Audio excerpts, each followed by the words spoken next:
So the next talk is Introduction to Proxmox Virtual Environment for Home Labs and Beyond by Chirag.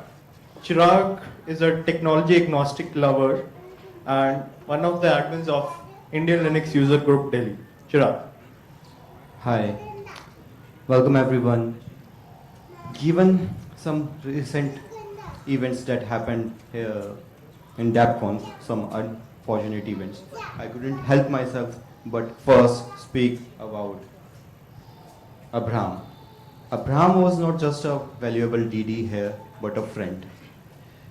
And if it was not his and the local team's best effort, this conference would not be possible. It's very difficult for me and then I know for you as well to be here attending this talk.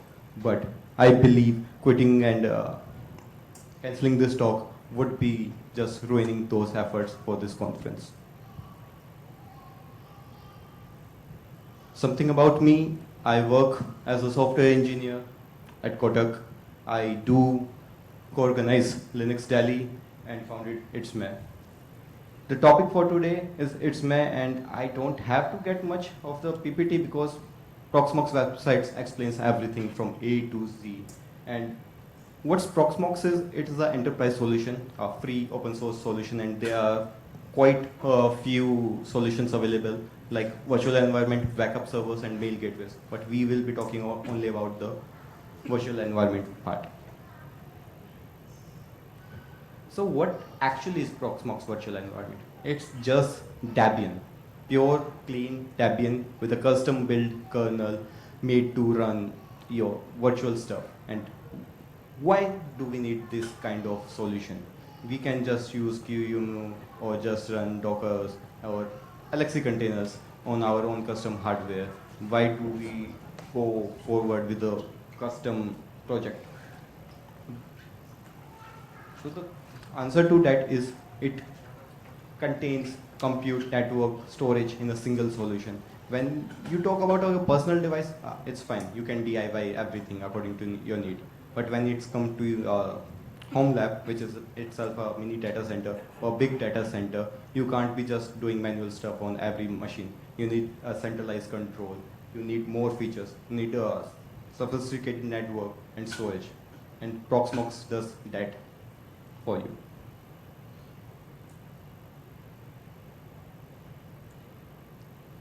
So we will talk about features of Proxmox, which starts from virtualization, the management I said, clustering, authentication, high availability, networking, storage, chef, firewall, backup, and backup servers. So the very first thing, how does this virtualization works? You must have heard about virtualizations, containers, and bare metal stuff. What's the difference on them? So very first we had our bare metals. We install distros on it and we do stuff. The limitation is we can have only one distro running on a bare metal, and then there should be a compatibility between your software and your hardware, and you can't do much. To better utilize the resources, the virtualization comes in. Virtualization as in you virtualize the hardware and you can run multiple OS on a single hardware. Virtualization is a compute heavy task and takes a lot of resources, and so much solutions are available. Usually there was proprietary solutions, but then in Linux we have something called KVM, kernel based virtual machines. They work great for virtualization and support your Intel D and Intel VTX and AMD V, which are the virtualization supports at the hardware level. So on your guest machines or your virtual machines, everything seems native to them and the performance is very great.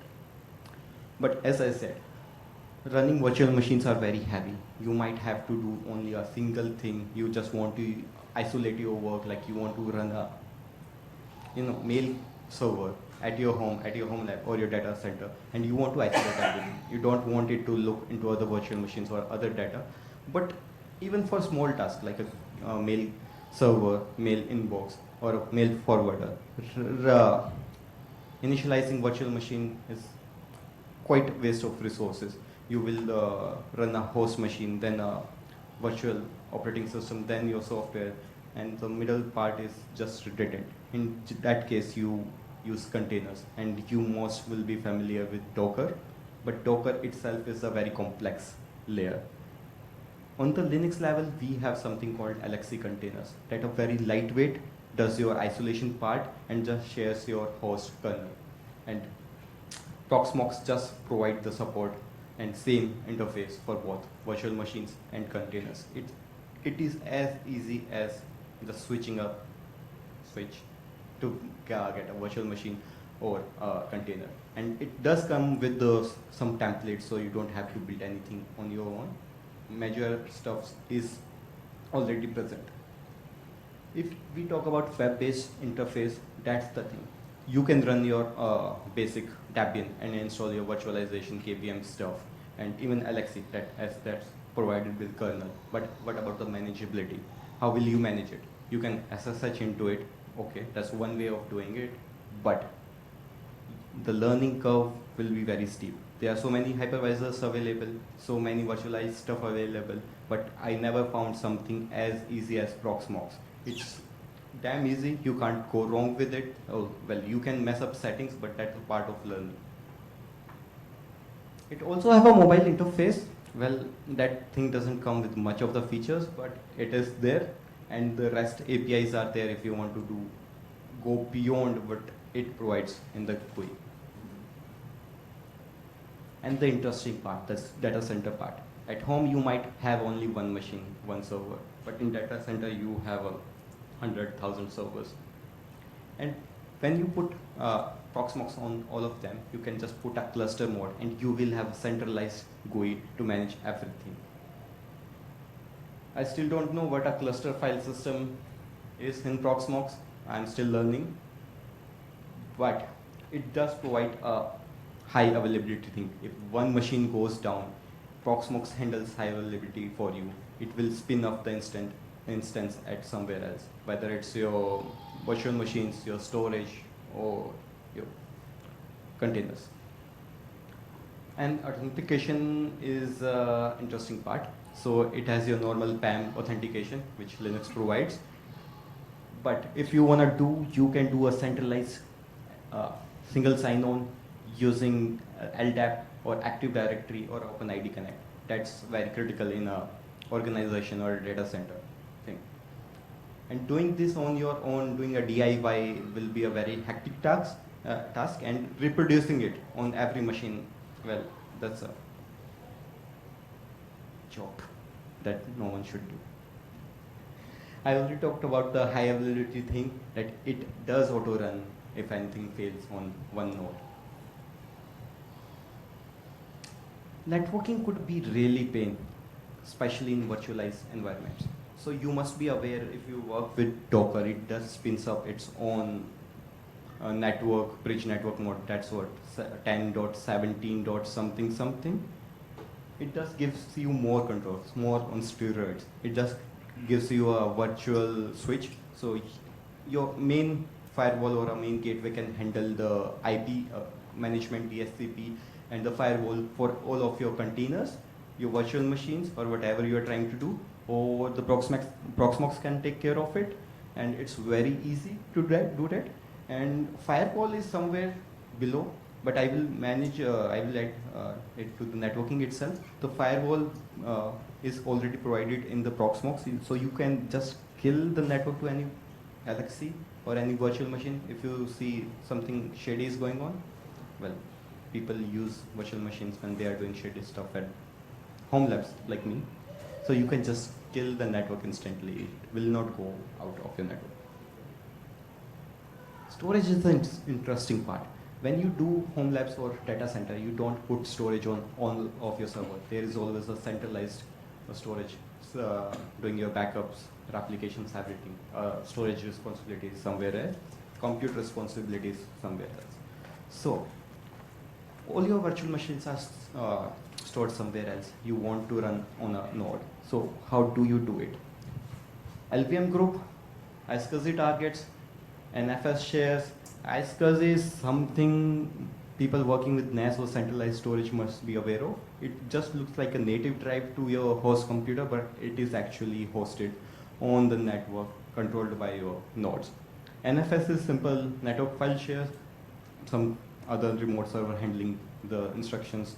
and you just say send, put, get file, something like FFTP. There's SMB for Windows guys. SAF, again, still I'm learning what SAF is, but I hear it's a pretty complex, good something thing. I don't know what's below there, cluster and whatever. And the ZFS thing. If you remember in the last thing I mentioned ZFS talk. So how does that thing happen? So Debian has a support for ZFS, but only right now Proxmox provides the custom kernel with the best ZFS support on the Linux. So all the NAS like Open Media Vault I'm using for this with ZFS, I'm actually using Proxmox kernel on it. So if you want to go with ZFS, you can pick any distro and can use Proxmox kernel on it. That's one way of using Proxmox or contributing to it if you are into ZFS or something else. SAF, firewall, I already covered, and as I mentioned, there are multiple solutions available by the Proxmox, virtual environments, backups, and gateways. So this is the backup part. Proxmox take care of the backup thing, how it should be snapshotted, how it should be copied at multiple locations, and how your disaster recovery should work. There's a completely different product for it because it should not happen. Where's the backup? Backup is on the server, that kind of stuff.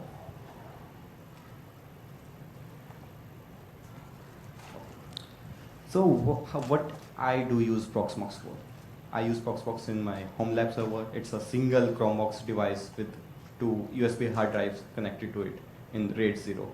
So for the virtual machine, I have again a Debian virtual machine on it with Open Media Vault, and all the hard drives are passed through to the virtual machine, and the virtual machine runs the NAS thing, centralized storage, and then that centralized storage is given back to the Proxmox via NFS, and all other virtual machines which doesn't need low latency storage is popped from there.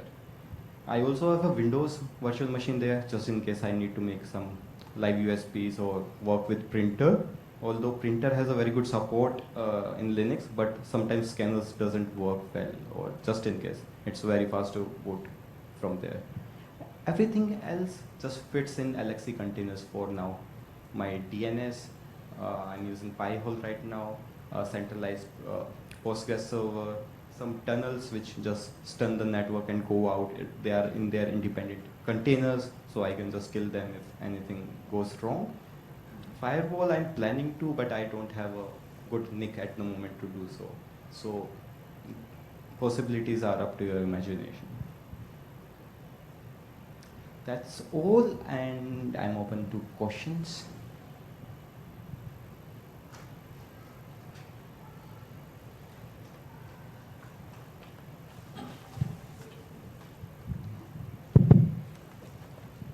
So it is a more sort of not a question, but just improvement which Proxmox can do basically. So the storage technologies which Proxmox use, all storage technology relies on IP channel. It is totally on the, you can say, basically on the L2 search. Okay, so it should use in the coming scenario fiber channel. So fiber channel is the most successful thing which a storage can happen, because using ISKC, using NFS, using SAF, everything relies over the IP network, and it is CPU intensive when you have heavy amount of read write, so it will increase your CPU utilization. Now other thing is that we can have always a Proxmox with a Bacula server. So Bacula server is also based on FreeBSD and Debian implementation. It is a super backups enterprise which is available, and it has a great integration. So Bacula server with Proxmox, and of course you can use pfSense open source firewall. So it is a good combination, just as a recommendation. Yeah, it's up to you, however you want to do. So Proxmox actually should use fiber channel in coming scenario, should come out of this ISKC thing, because ISKC is deprecated now. So the medium used to transfer the data from 2 different nodes is very independent of what Proxmox says. It's just a virtual layer there. How you implement it depends on you. In my case, everything runs on a thing, so it goes through a virtualized 10 gigabit network. It doesn't affect me there. But as you mentioned, if centralized storage is somewhere else, like it should be, it is affected by the network, like you said. And fiber channels, do we need additional support for fiber channels in Proxmox Yes, itself? so Proxmox should have the protocol to use the FC LUNs. So FC LUNs is not a ISKC drive which is presented. Mhm. It is coming from the storage technology. It is coming from the SAN technology. Mhm. And it should reach those LoR LUNs from the storage, any proprietary storage, EMC or anything. And it should use this as a data store to serve further, like RHEV, OVERT, VMware uses. So Proxmox should support this and it will become a good product. Mhm. I don't know roadmap for Proxmox to support this, but how complex it is to set up these on a No, Debian, it's- Debian. It is not complex. It can have because Linux supports raw LUNs from the storage directly. So like I said, it is just Debian running some additional Yes. software. So you can go that way, edit your base Debian system, make your storage to a local mount point, and Proxmox will just pick that local mount point as a data set. Let's see how Proxmox goes. So it's just a mounting thing. It can happen, but if you want a more automated way in a distributed More thing, than mounting, it requires additional stuff also to handle the fiber channel. yes. I think Proxmox team can pick this up in their Yes. further plans. Just a basic curiosity. Why RAID 0? Sorry, I didn't get you. Why RAID 0? Why RAID 0? Because storage is expensive and I don't have money. So I first bought one 4 terabyte drive. It was just going slow, very slow. Then I bought second one and I put it on RAID 10. It was more slow. Then I was like, go YOLO, and I just RAID 0. I will buy more drives later on and I will do something of RAID 5 thing. So money is the constraint here. And it's a home lab, so no one cares. Any more questions? Oh no. I see fire in his eyes.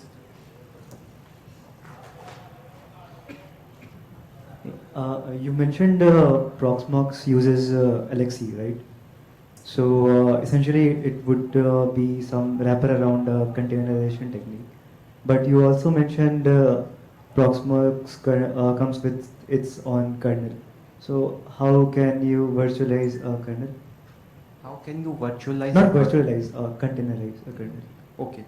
So in my knowledge, LXC containers or any containerization doesn't clone the kernel itself. It just shares the host ones, and there are C groups and P groups in your Linux. So whatever process you are running, that are isolated from rest of the things. So I don't see any kernel virtualization in containerization, if that is your... No, you said that right now you are using Proxmox kernel inside different OSs, things like that. So what is Proxmox kernel in that case? So Proxmox kernel is just a normal Linux kernel with few more add-ons like ZFS module and some hardening and stability stuff here and there. It's just some normal kernel with additional things, nothing special. We have time for one more question if someone has.